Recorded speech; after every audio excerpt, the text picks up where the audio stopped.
नमस्कार बच्चों, आज की हमारी इंफॉर्मेशन टेक्नोलॉजी की क्लास में हम जानेंगे कि किस प्रकार से स्प्रेडशीट सॉफ्टवेयर के द्वारा हम डेटा को फिल्टर करते हैं और किस तरह से डेटा पर विभिन्न प्रकार की कैलकुलेशंस परफॉर्म कर सकते हैं।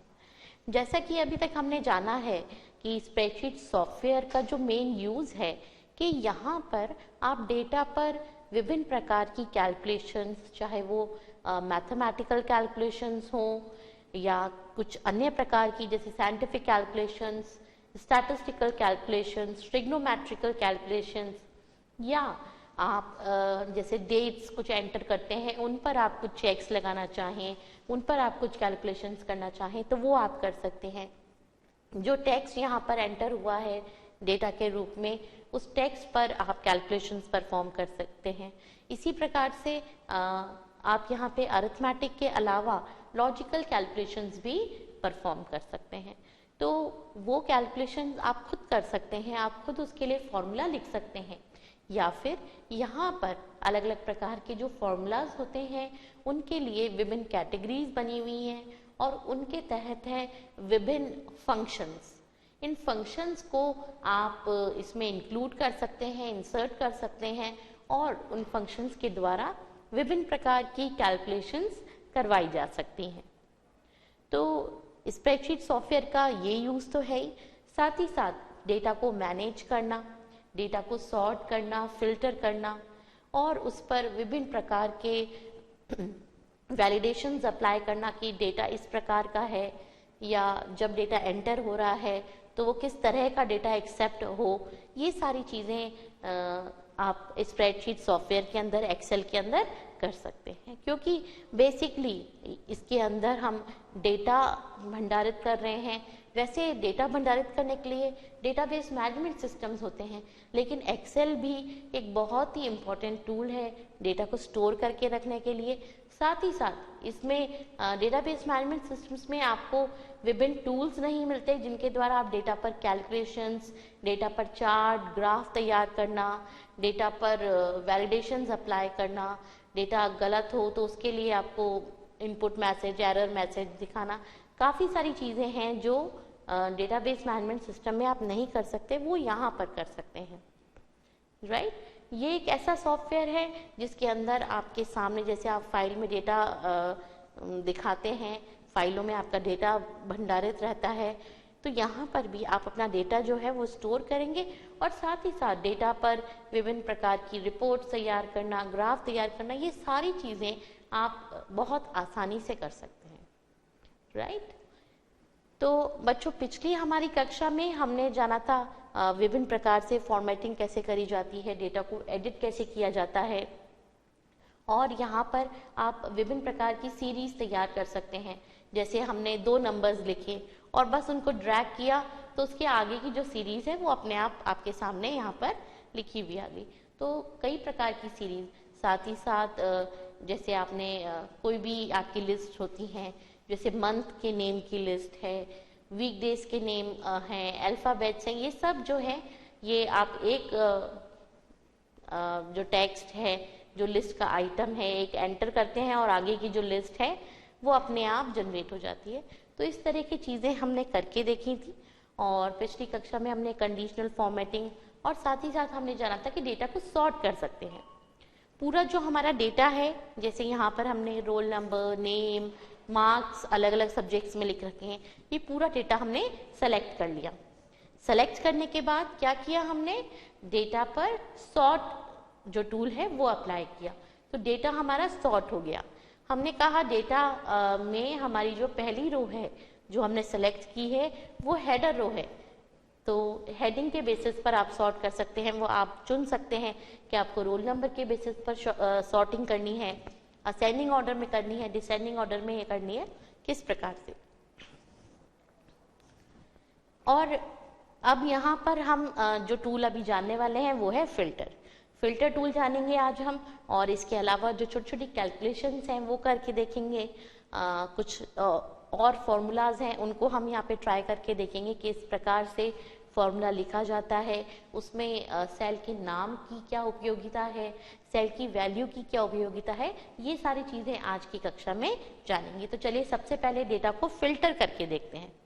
तो बच्चों, फिल्टर करने का क्या अर्थ है? डेटा फिल्टर करना अर्थात डेटा की छटनी करना। आपके पास बहुत सारा डेटा है, देखिए जैसे यहाँ पर हमने कुछ 10 रिकॉर्ड्स मैनेज किए हुए हैं, तो हमें यहाँ पे दिख रहा है कि हाँ काफ़ी सारा डेटा है, लेकिन एक्चुअल में डेटा बहुत ही बड़ा होता है। ये तो आपने केवल 10 स्टूडेंट्स का डेटा एंटर कराया है, अब वो भी केवल मार्क्स का। डेटा क्या होगा? स्टूडेंट की जो फीस है, उसकी रजिस्ट्रेशन की जो डिटेल्स हैं, वो सब चीज़ें भी होंगी। और ये तो आपने एक एग्जाम के मार्क्स डाले हैं, ऐसे कई एग्जाम्स होंगे, तो डेटा बहुत ज़्यादा होता है। जब डेटा बहुत ज़्यादा होता है तो उसको फिल्टर करके आप जो सेलेक्टेड डेटा है उसको देख सकते हैं।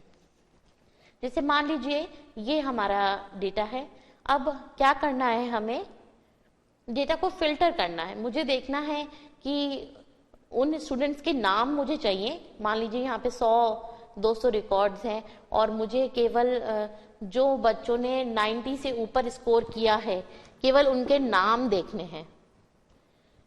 मान लीजिए मैं हिंदी की टीचर हूँ, मुझे देखना है कि हिंदी में किसने 90 से ज़्यादा अंक प्राप्त किए हैं। तो क्या करेंगे, डेटा को फिल्टर कर सकते हैं। अब कैसे फिल्टर करेंगे, ये देखिए हमने डेटा को सबसे पहले सेलेक्ट कर लिया, डेटा का चुनाव कर लिया। अब हम चलते हैं फिल्टर टूल के पास। ये फिल्टर टूल यहाँ पर होम टैब पर ही है, सॉर्ट एंड फिल्टर। तो यहाँ से हम चुनते हैं फिल्टर। फिल्टर हमने चुना। अब आप ये देखिए सभी फील्ड्स पर, जैसे रोल नंबर है, नेम है, हिंदी, इंग्लिश, मार्क्स हैं, ये सारे, इन पर आपको ये एक एरो बटन दिखाई दे रहा है फिल्टर टूल चुनते ही। जैसे ही आपने फिल्टर ऑन किया आपको क्या मिल गया, यहाँ पर एक एरो बटन। इस पे जब आप क्लिक करेंगे तो ये देखिए यहाँ पर हमने ये डेटा डीसेलेक्ट कर दिया है, डेटा सेलेक्टेड नहीं है, आपके पास ये आ रहा है एरो बटन। इस पे जब आप क्लिक करेंगे तो यहाँ पर आपको ऑप्शंस मिलेंगे कि किस तरह का डेटा आप देखना चाहते हैं। जैसे यहाँ पर आप देखिए सेलेक्ट ऑल, अभी ये सारा सेलेक्टेड है डेटा, तो सेलेक्ट ऑल आ रहा है। आपने कुछ डेटा हटा दिया, आप चाहते हैं मुझे वो रिकॉर्ड देखना है जिसका मार्क्स 39 है, राइट, ओके किया। देखिए केवल एक ही रिकॉर्ड आ रहा है जिसमें हमने चुना था कि हिंदी में जिसके मार्क्स 39 है उसका रिकॉर्ड दिख जाए, दिख रहा है। तो इस तरह से आप डेटा को फिल्टर करके देख सकते हैं। अगर आप कहेंगे सेलेक्ट ऑल तो सारा डेटा आपके पास आएगा, और अगर आप इनमें से कोई रिकॉर्ड चुनना चाहते हैं जो आप देखना चाहते हैं वो आप देख सकते हैं, राइट। इसके अलावा यहाँ पर फिल्टर बाय कलर्स, यानी कि कलर के बेसिस पर भी फिल्टर कर सकते हो। और दूसरी चीज आ रही है नंबर फिल्टर्स, जो कि बहुत इंपॉर्टेंट है और जो एक्चुअल में हमारे काम की है। नंबर फिल्टर्स, नंबर फिल्टर्स में जब आप आगे जाएंगे देखिए यहाँ अलग अलग ऑप्शंस आ रहे हैं। Equals, does not equal, greater than equals to, less than equals to, between, top 10, above average, below average. जैसे मान लीजिए मुझे देखना है कि बिलो एवरेज मार्क्स हिंदी में किन किन स्टूडेंट्स के हैं, तो इस पे हमने क्लिक किया बिलो एवरेज पे। ये देखिए अब यहाँ पर कुछ ही रिकॉर्ड्स हमें दिखाई दे रहे हैं, कौन कौन से, जिनका रोल नंबर है 2579, क्योंकि इनके हिंदी में मार्क्स बिलो एवरेज है, राइट। तो इस तरह से अब हम इतने सारे डेटा में से खुद सेलेक्ट करते, ढूंढते, उन रिकॉर्ड्स को अलग करके कॉपी पेस्ट करते, सिंपली यहीं के यहीं सारा काम हो गया, कुछ भी हमें नहीं करना पड़ा। एक क्लिक किया, हमने फिल्टर टूल ऑन किया और यहाँ पे बताया कि किस तरह का डेटा देखना है। तो अब ये देखिए बिलो एवरेज स्टूडेंट्स हैं, उनके मैं नाम देख सकती हूँ, उन पर फोकस कर सकती हूँ, राइट। और अगर आप सेलेक्ट ऑल कर देंगे तो सारे रिकॉर्ड्स आपके पास पुनः वापस आ जाएंगे। और यहाँ से अगर आप फिल्टर हटाना चाहें तो आप फिल्टर टूल को दोबारा क्लिक करिए, फिल्टर का जो ये टूल है, जो ये ऑप्शंस आ रहे हैं वो हट जाएंगे। इसी प्रकार से नंबर फिल्टर्स में देखिए बहुत सारी चीजें हैं। जैसे हमें देखना है कि किसी स्टूडेंट के मार्क्स जिनके 60 से ऊपर हैं तो 60 से ऊपर या उसके बराबर है, तो हमने चुना ग्रेटर देन और इक्वल्स टू, यानी कि शो रोज उन रिकॉर्ड्स को दिखाओ जहां पर हिंदी में मार्क्स ग्रेटर देन और इक्वल्स टू 60 है। ओके किया हमने। ये देखिए अब केवल वो रिकॉर्ड्स आ रहे हैं जिनके हिंदी में मार्क्स 60 या उसके ऊपर है, राइट। तो इस तरह से फिल्टर करके डेटा को देखा जाता है। यहां पर एक और ऑप्शन आ रहा है कस्टम फिल्टर। कस्टम फिल्टर में आप यही चीज बताते हैं कि आपको क्या देना है, जैसे equals, does not equal, less than equals to, इस तरह से कंडीशन बनाते हैं आप। तो मैंने यहाँ पे कहा मान लीजिए लेस देन और इक्वल्स टू 40। मेरे को देखना है कि कौन से ऐसे स्टूडेंट्स हैं जिनके 40 से कम मार्क्स आए हैं। ओके किया हमने। ये देखिए केवल एक रिकॉर्ड यहाँ पर आ रहा है हमारे पास जिसका 40 से भी कम मार्क्स है, राइट। तो ये नंबर फिल्टर्स जब आप क्लिक करेंगे तो नंबर फिल्टर्स आ रहे हैं, उसके अंदर ये सारे ऑप्शंस हैं। और कस्टम फिल्टर आप करेंगे तो कस्टम फिल्टर मतलब आप बता पाएंगे किस तरह से आपको रिकॉर्ड्स दिखाने हैं। कभी भी आपको सारे रिकॉर्ड्स देखने हैं आप सेलेक्ट ऑल कर दीजिए। सेलेक्ट ऑल करते ही आपके पास ये देखिए 1 से लेकर 10 तक के सारे रिकॉर्ड्स वापस आ गए। और ये फिल्टर टूल हमें हटाना है तो हम किस पे क्लिक करेंगे, फिल्टर पे। ये देखिए हट गया। क्लियर है बच्चों। तो इस तरह से डेटा को फिल्टर करके आप सेलेक्टेड रिकॉर्ड्स देख सकते हैं। आप देख सकते हैं कि कौन से ऐसे रिकॉर्ड्स हैं जिसमें ये पर्टिकुलर कंडीशन फुलफिल हो रही हो, राइट। तो सॉर्ट करके डेटा को देखा जा सकता है, फिल्टर करके डेटा को देखा जा सकता है। सॉर्ट करके हम डेटा को एक किसी पर्टिकुलर ऑर्डर में अरेंज कर रहे हैं, और डेटा को फिल्टर करना यानी कि जो रिकॉर्ड्स हैं, जो बल्क ऑफ डेटा है हमारे पास, उसमें से हम अपने काम का डेटा निकालकर यानी कि फिल्टर करके देख पाए, राइट। तो बच्चों यहाँ पे हमने ये टूल समझ लिए, कंडीशनल फॉर्मेटिंग, सॉर्टिंग, फिल्टरिंग। चलिए अब हम थोड़ा सा, क्योंकि हम जैसे कि यहाँ पे देखते आए स्प्रेडशीट सॉफ्टवेयर जो है उसका मेन पर्पस क्या है कि हम उस पर डेटा जो उसमें एंटर्ड है उस पर कुछ कैलकुलेशंस परफॉर्म कर सकते हैं। तो एक छोटी छोटी जो कैलकुलेशंस हैं, प्लस करना, माइनस करना, ये कैसे होगा ये आज हम देखते हैं। तो कैसे लिखते हैं एक फॉर्मूला, कैसे हम बड़े बड़े फॉर्मूले, कैसे हम यहाँ जो डेटा है हमारे पास उस पर कैलकुलेशन परफॉर्म कर सकते हैं।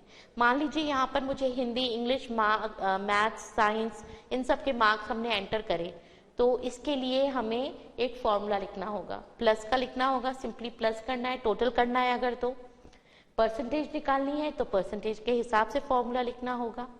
और अगर हमने एक स्टूडेंट के लिए टोटल और परसेंटेज निकाल लिया तो बाकी जो 100 स्टूडेंट्स हैं या स्कूल में 200 स्टूडेंट्स हैं उनके लिए भी ये काम करना होगा। तो ये सब फॉर्मूला लगाना बड़ा डिफिकल्ट जॉब होगा, लेकिन ऐसा नहीं है। बहुत सारी चीज़ें हैं, बहुत से ऐसे टूल्स हैं जिनके द्वारा आप एक फॉर्मूला अप्लाई करते हैं एक रो पर, और आगे की जो अन्य रोज हैं उन पर भी उस चीज़ को कॉपी पेस्ट किया जा सकता है। यानी कि अभी तक तो आप डेटा को ही कॉपी पेस्ट करते आए थे, अब आप क्या कर सकते हैं, आप एक फॉर्मूला जो आपने किसी एक पर्टिकुलर रो पर अप्लाई किया है उसको दूसरी रोज के लिए कॉपी पेस्ट कर सकते हैं। दोबारा से आपको फॉर्मूला लिखने की जरूरत नहीं पड़ती। तो चलिए इसमें अब देखते हैं हम कि कैसे फॉर्मूला लिखा जाता है। ये देखिए सबसे पहले टोटल निकालते हैं। टोटल निकालना है हमें, तो सबसे पहली चीज तो आप ये याद कर लीजिए कि एक्सेल के अंदर, स्प्रेडशीट सॉफ्टवेयर के अंदर एक फॉर्मूला या एक फंक्शन ये स्टार्ट होता है इक्वल्स टू से। जैसे ही आप इक्वल्स टू लिखते हैं ये समझ जाता है कि आप यहां पर एक फॉर्मूला लिखने वाले हैं। तो फॉर्मूला को आप स्टार्टिंग करेंगे इक्वल्स टू से। अब आपको क्या करना है, टोटल निकालना है। आपने लिखा 67, प्लस का चिन्ह लगाया, 77 प्लस 68 प्लस 89, ये करा आपने, एंटर कर दिया, आपके पास टोटल आ गया 301। तो देखिए इस पर क्लिक करते हैं हम, यहां आपको सेल में वैल्यू नजर आ रही है 301, लेकिन इस वैल्यू के पीछे एक फॉर्मूला बार है। तो इस फॉर्मूला को कहां देखा जा सकता है? फॉर्मूला बार में। यहां पर फॉर्मूला बार में आप इस फॉर्मूले को एडिट भी कर सकते हैं, और इसको आप चाहे कैंसिल करना है, डिलीट करना है, वो सारी चीजें भी कर सकते हैं। कोई चेंजेस करने हैं इस फॉर्मूले में तो वो कर सकते हैं। अभी तो सिंपली एडिशन करना था, प्लस प्लस प्लस प्लस, तो ये देखिए प्लस कर दिया हमने और हमारे पास कैलकुलेशन होकर आ गया। इजी है। अभी और इजी लगेगा। अभी आपको खुद क्या करना पड़ा? लिखना पड़ा 67, 77। आपको ये लिखने की जरूरत नहीं है, ऑलरेडी ये सब यहाँ लिखा हुआ है, तो आप इसको सेलेक्ट कर सकते हैं। कैसे करेंगे? चलिए इसको तो हम करते हैं डिलीट, वापस से यहाँ क्लिक करते हैं। हमने लिखा इक्वल्स टू, हमेशा formula starts with equals to. अब आपके पास मार्क्स तो लिखे हुए ही हैं, तो क्यों ना आप इनको चुन लीजिए। चुन लिया हमने 67, लेकिन यहाँ 67 की जगह क्या लिखा हुआ आ रहा है? C4। फिर हमने प्लस लगाया, फिर यहां हमने चुना D4, फिर प्लस लगाया। फॉर्मूला हमारा आगे बढ़ रहा है। साइंस के मार्क्स प्लस मैथ्स के मार्क्स, हो गया हमारा फॉर्मूला खत्म। चारों सब्जेक्ट के मार्क्स आ गए, एंटर किया। अभी भी देखिए वही सही आंसर आ रहा है 301। अब इसके पीछे का फॉर्मूला देखिए, फॉर्मूला क्या है? Equals to C4 plus D4 plus E4 plus F4। तो आप सोचेंगे ये क्या हुआ? अभी तक तो आपने लिखा था 67 प्लस 77 प्लस 68, तो ये समझ आ रहा था, लेकिन C4 प्लस D4 ये कैसे होगा? तो देखिए इसे बोलते हैं सेल रेफरेंसिंग। हम क्या कर रहे हैं? हम सेल को रेफर कर रहे हैं।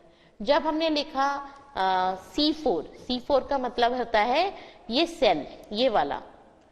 तो C4 फॉर्मूले में जब आप C4 लिख रहे हो, सेल का नाम लिख रहे हो, तो उसका मतलब है सेल की वैल्यू।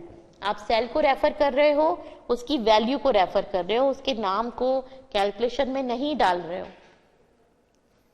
राइट?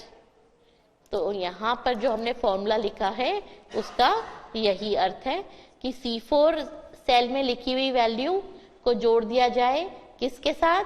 D4 में लिखी हुई वैल्यू के साथ, और उसको जोड़ दिया जाए E4 की वैल्यू के साथ, और फिर उसको जोड़ दिया जाए F4 की वैल्यू के साथ, राइट? तो इस तरह से आप खुद टाइप करने की बजाय, जब मार्क्स हमारे पास ऑलरेडी लिखे हुए हैं, तो आपको खुद मार्क्स लिखने की जरूरत नहीं है। जैसे पहले हमने फॉर्मूला लिखा था तो हमने खुद मार्क्स एंटर किए थे, लेकिन ये थोड़ी मुश्किल है। जब ऑलरेडी यहाँ पे डेटा लिखा हुआ है तो उसको दोबारा लिखें क्यों? क्योंकि दोबारा लिखेंगे तो गलती होने के चांसेस रहेंगे। हो सकता है आप 77 की जगह 67 लिख दो या 70 लिख दो, तो जब टाइपिंग होगी तो टाइपिंग मिस्टेक्स तो होंगी ही होंगी। तो उस चीज को क्यों ना हम इग्नोर करें, उस चीज को छोड़ें, कम से कम करें। तो वो कैसे होगा? सेल रेफरेंसिंग के द्वारा। सेल रेफर करना फंक्शन में, फॉर्मूले में, अर्थात उस सेल की वैल्यू को फंक्शन में आप रेफर कर रहे हैं, उस वैल्यू पर वर्क होगा, ना कि सेल के नाम पर, राइट? तो चलिए बच्चों यहाँ पर ब्रेक लेते हैं, और ब्रेक से आने के बाद और अलग अलग प्रकार के फंक्शंस को, फॉर्मूलाज को जानेंगे।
तो चलिए बच्चों, हम देखते हैं कि किस प्रकार से फॉर्मूला लिखा जाता है। और जैसा कि अभी हमने देखा, इक्वल्स टू से इक्वल्स टू का साइन लगा के हम किसी भी फॉर्मूला या फंक्शन की स्टार्टिंग करते हैं। यहाँ पर सेल में हमने जैसे ही लिखा इक्वल्स टू, इसका अर्थ है कि हमने यहाँ पर एक फॉर्मूला स्टार्ट कर दिया है। अब हम कोई भी वैल्यू लिखेंगे, जैसे यहाँ पे हमने लिखा 67 प्लस 55, तो इनको हम बोलते हैं, यहाँ पे 67 और 55 जो है वो कहलाते हैं कॉन्स्टेंट्स, या जो भी आपकी वैल्यूज हैं जिन पर आप कैलकुलेशन परफॉर्म करना चाहते हैं वो। तो यहाँ पे 67, 55 ये क्या है? कॉन्स्टेंट्स हैं। आप क्या कर रहे हैं, आपके पास डेटा लिखा हुआ है लेकिन फिर भी आप टाइप कर रहे हैं, तो इन पर कैलकुलेशन परफॉर्म हो जाएगी बिल्कुल सही और आपके पास एंटर प्रेस करते ही सही आंसर जो है कैलकुलेशन का जो रिजल्ट है वो आ जाएगा। इसके अलावा दूसरी चीज हमने करी, जैसे हमने लिखा इक्वल्स टू, हमने लिखा C4 plus D4 plus E4 और फिर हमने एंटर कुंजी दी। तो यहाँ पर हम क्या कर रहे हैं, ये C4 क्या है, यहाँ पर हम रेफर कर रहे हैं C4 सेल को। इस फॉर्मूले में हमने सेल का रेफरेंस दिया है, यानी कि कैलकुलेशन किस पर परफॉर्म होगी, इस सेल की वैल्यू पर। तो आप कहेंगे क्या फर्क है, हम ऐसे लिखें या ऐसे लिखें? तो देखिए, जब आप डेटा खुद एंटर करेंगे, जब ऑलरेडी डेटा आपके पास एंटर्ड है, डेटा यहाँ पर हमारे पास है, राइट, अब आप खुद दोबारा से एंटर जब करेंगे फॉर्मूला और आप खुद यहाँ पर कॉन्स्टेंट्स दे रहे हैं, सारी वैल्यूज आप देख देख के टाइप करेंगे तो गलती होने के चांसेस रहेंगे और फिर जो रिजल्ट आएगा, जो आंसर होगा वो सही नहीं होगा। आप सोचेंगे कैलकुलेशन तो सही होगी, कैलकुलेशन वो सही करेगा, लेकिन ये डेटा कौन चेक करेगा कि डेटा आपने सही एंटर करा है या नहीं? डेटा ऑलरेडी आपकी शीट में है, वर्कशीट में एंटर्ड है डेटा, तो क्यों उसको हम दोबारा टाइप करें, क्यों टाइपिंग एरर्स होने दें? हम क्या करेंगे, हम सेल को रेफर कर सकते हैं, जिस सेल में वैल्यू लिखी हुई है आप उसको क्लिक करेंगे। आपने फॉर्मूला स्टार्ट कर दिया है, आप सेल का नाम खुद लिख सकते हैं या फिर आप क्लिक करेंगे उस सेल पर तो उसका नाम फॉर्मूले में लिखा हुआ आ जाएगा और फिर आप अपने पूरे फॉर्मूले को लिखते चलिए, सेल को चुनते चलिए और एंटर की दबाते ही आपके पास जो भी कैलकुलेशन आपने करी है उसका रिजल्ट आ जाएगा, राइट। अब एक तो फायदा आपने ये देख लिया कि टाइपिंग मिस्टेक के चांसेस नहीं रहते सेल रेफरेंसिंग में। दूसरी चीज है कि मान लीजिए यहाँ पर हमने टोटल कैलकुलेट किया, यहाँ पे ये क्या है, हिंदी में मार्क्स, इंग्लिश में मार्क्स और साइंस में मार्क्स। ये चीज समझे आप? अगर फॉर्मूले में हम कांस्टेंट देते हैं, डेटा खुद टाइप करते हैं, तो ठीक है आपने ऐसा कर लिया, लेकिन कभी अगर उसके मार्क्स चेंज हो जाते हैं, बाई चांस उसने रीचेकिंग कराई और हिंदी में उसके 2 नंबर बढ़ गए, अब क्या होगा, आपको दोबारा से कैलकुलेशन करनी होगी, आपको दोबारा से अपने फॉर्मूले को एडिट करना होगा और उसमें सही चीज, सही डेटा जो है वो लिखना होगा। लेकिन अगर आप सेल रेफरेंसिंग करके काम करते हैं, आपने उसके हिंदी में मार्क्स बढ़ाए 2 नंबर, जैसे ही आप यहाँ पर 2 नंबर बढ़ाएंगे, जो आपने कैलकुलेशन कर रखी है इस मार्क्स को लेके वो भी अपने आप अपडेट हो जाएगी, राइट। इस चीज को करके देखते हैं, फर्क देखते हैं दोनों में कि जब हम कांस्टेंट लिखते हैं और सेल रेफरेंसिंग करते हैं तो उसका क्या अंतर रहता है, क्या फायदा रहता है। तो चलिए, यहाँ पर हमने क्या की हुई है, सेल रेफरेंसिंग। चलिए दोबारा से करते हैं ताकि आप और अच्छे से देख सके, समझ सके।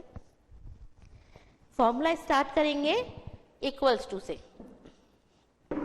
सबसे पहले हमने लिखा इक्वल्स टू, अब हमें लिखने हैं मार्क्स। तो हमने जो मार्क्स दिख रहे हैं वो देख देख के लिख लिया। मार्क्स का टोटल चाहिए हमें 67 प्लस 77 प्लस 68 प्लस 89 और एंटर की प्रेस कर दी, हमारे पास आंसर आ गया 301।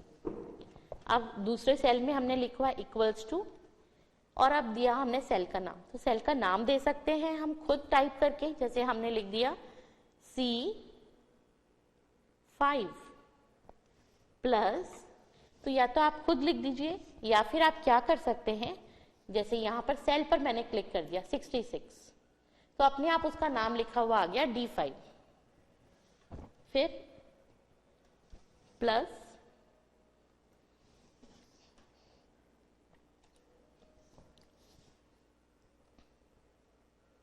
राइट, ये हो गया। फिर है हमारा E2 plus F2 F5, right, ये देखिए ये दोनों में हमारे पास अब आंसर आ रहा है। इसके मार्क्स, इसका टोटल है 301 और इसका टोटल है 249। अब मान लीजिए यहां पर इसके हिंदी में मार्क्स बढ़ गए और मार्क्स 67 की जगह हो गए 69।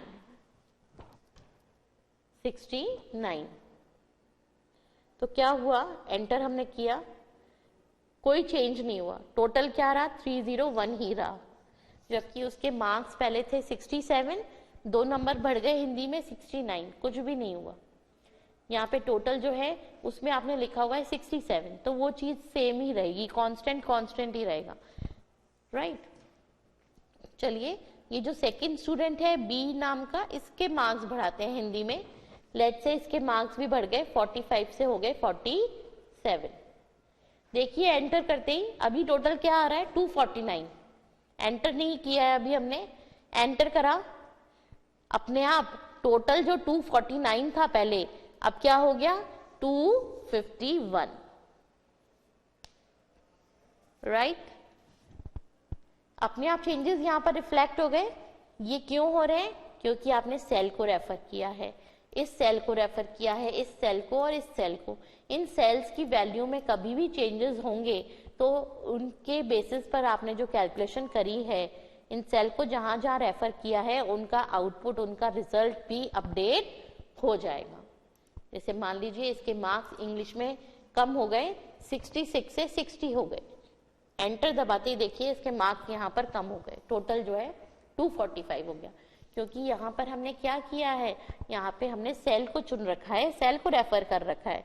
सेल को रेफर करेंगे तो अगर उस सेल की वैल्यू कभी भी चेंज होती है तो वो कैलकुलेशन में भी नजर आएगी। चलिए दोबारा से मान लीजिए हमने इसके मार्क्स कर दिए 66, तो वापस से इसके मार्क्स हो गए 251 का टोटल, राइट। तो ये फायदा है, ये था जब हमने कांस्टेंट लिखा और यहाँ पे हमने सेल रेफरेंसिंग करी है। तो सेल रेफरेंसिंग करना सही भी है और इससे आपका जो रिजल्ट है वो अपडेटेड रहेगा। कभी भी आप इन सेल्स में कोई चेंजेस करेंगे, आपका जो रिजल्ट है वो अपने आप अपडेट हो जाएगा, राइट। तो हमें क्या याद रखना है, एक तो हमें याद रखना है equals to, formula starts with the equals to. अब जो भी कुछ आपको कैलकुलेशन करानी है, जैसे मैंने लिखा 2 into 3, एंटर करते ही आंसर आ गया 6, 3 2 जा 6। इसी तरह से इक्वल्स टू 45 माइनस 5, आंसर आ गया 40। तो इस तरह से जो भी कैलकुलेशंस आप करवाना चाहें आप करवा सकते हैं, कितना भी बड़ा फॉर्मूला लिख सकते हैं। जैसे यहाँ पे हमने लिखा इक्वल्स टू 2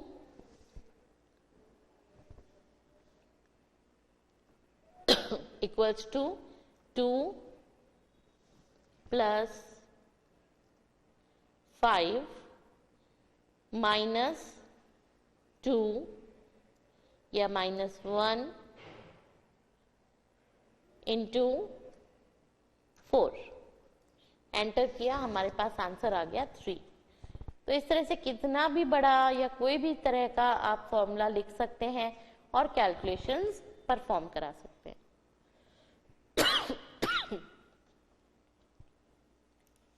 तो ये सारे सेल्स में हमने कुछ कुछ कैलकुलेशंस कराई हैं। जैसे आप लिखते हैं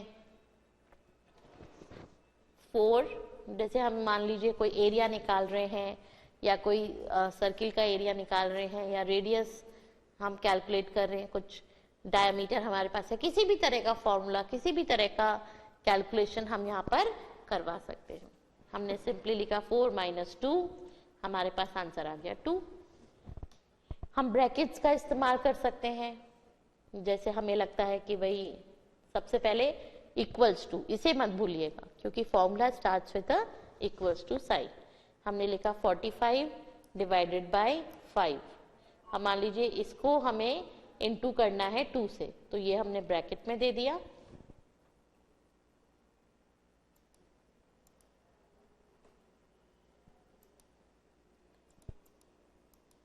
यहां हमने ब्रैकेट दिया और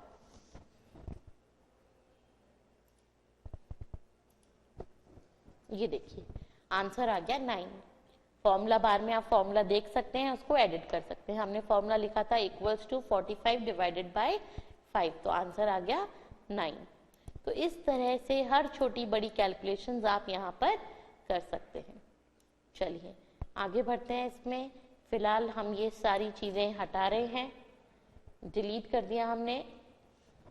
वापस से हम इस टोटल को कर रहे हैं यहाँ कैलकुलेट इक्वल्स टू, और कैलकुलेशंस हमें जो करनी है प्लस करना है। सेल रेफर कर रहे हैं हम, खुद नाम लिख सकते हैं या फिर आप सेल पर क्लिक कर दीजिए, सेल का नाम फॉर्मूले में लिख जाएगा। कर दिया, एंटर किया, आंसर आ गया हमारे पास। अब यहाँ पर इस फंक्शन में, इस फॉर्मूला में हमने सेल रेफरेंसिंग की है, सेल की वैल्यू हमने रेफर करी है उसके नाम से, तो सेल की वैल्यू में कभी भी चेंज होगा आपका जो टोटल है वो अपने आप अपडेट हो जाएगा। इस चीज को वेरीफाई करने के लिए चलिए मार्क्स हमने, अभी टोटल क्या आ रहा है 303, मार्क्स हमने एक कम कर दिया, 69 से हमने कर दिया इसको 68। ये देखिए टोटल अपने आप हो गया 302। और एक और मैजिक आपको यहाँ पर दिखाएं, हमने 302 को चुना, और जैसा कि आपको पता है फिल हैंडलर, वैसे क्या होता है कि जब आप फिल हैंडलर को नीचे ड्रैग करते हैं, जैसे मान लीजिए यहाँ पे मैंने लिखा 2, अब मैं अगर इसे नीचे ड्रैग करती हूँ तो क्या होता है, कॉपी पेस्ट हो जाता है, सब में आ गया 2 2 2 2 2। तो अगर अब 302 लिखा हुआ है और इसको ड्रैग करेंगे तो क्या होगा, सब जगह 302 आ जाएगा? ऐसा नहीं होगा, क्योंकि इस 302 के पीछे एक फंक्शन है, एक फॉर्मूला है, सिंपल वैल्यू नहीं है जो कॉपी पेस्ट हो जाएगी। कॉपी पेस्ट होगा, लेकिन क्या कॉपी पेस्ट होगा, फॉर्मूला जो इस 302 के पीछे है। देखिए कैसे होगा, ड्रैग किया हमने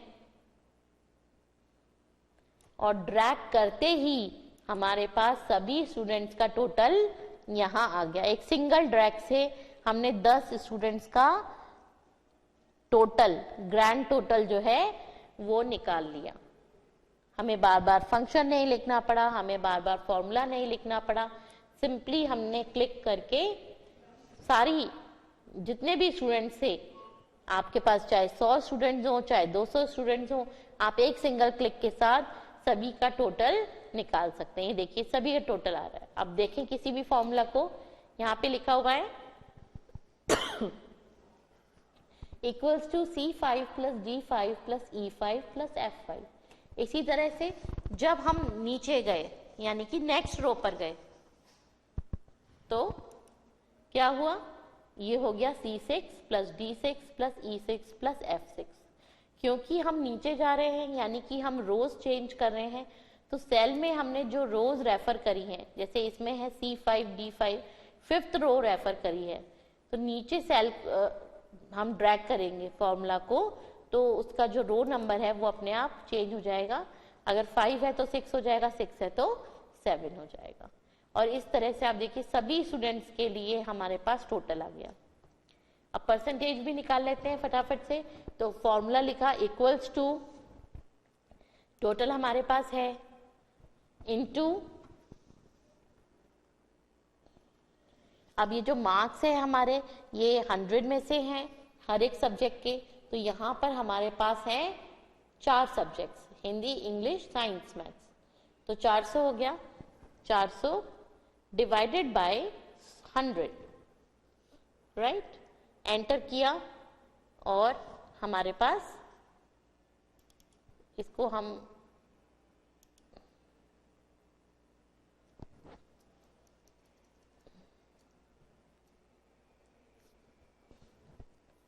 हमने सेल का चुनाव किया, डिवाइडेड बाय 400 इंटू 100। ये देखिए ये परसेंटेज आ गया हमारे पास। अब इसको हम नीचे ड्रैग करेंगे। अब यहाँ पर फॉर्मूला क्या है, G4 डिवाइडेड बाय 400 इंटू 100। तो हर जगह ही 4 सब्जेक्ट में से मार्क्स हैं, 400 वही रहेगा, 100 भी वही रखना है, लेकिन G4 की जगह यहाँ नीचे क्या हो जाना चाहिए, आप नीचे की तरफ जाएंगे यानी कि रो चेंज करेंगे, तो यहाँ पर आपने चुना था G4, तो यहाँ पर क्या हो जाएगा G5, रोज चेंज हो जाएंगी अपने आप। ये देखिए चलिए इसको ड्रैग करते हैं। ये देखिए सभी स्टूडेंट्स के लिए सिंगल क्लिक से हमारे पास परसेंटेज आ गई। अभी तो 10 ही स्टूडेंट से अगर 100 भी होते तो भी इसी स्पीड से हम कितने भी स्टूडेंट्स की परसेंटेज, डिवीजन, पूरी जो रिपोर्ट कार्ड है वो तैयार कर सकते हैं। तो आपने देखा सिंगल क्लिक से टोटल भी आ गया और परसेंटेज भी कैलकुलेट हो गई। सिंपली हमने ड्रैग किया और सभी स्टूडेंट्स का परसेंटेज हमारे पास निकल के आ गया। तो बच्चों इस तरह से कैलकुलेशंस करी जाती हैं। कैलकुलेशन जब आप करते हैं आप कॉन्स्टेंट्स लिख सकते हैं, आप सेल को रेफर कर सकते हैं, जैसी आपकी रिक्वायरमेंट है उस तरह से किया जा सकता है। और कितना भी बड़ा छोटा किसी भी तरह का फॉर्मूला आप लिखकर कैलकुलेशंस परफॉर्म कर सकते हैं। राइट, आज समय पूरा हो गया है। आज की कक्षा में बस इतना ही। धन्यवाद।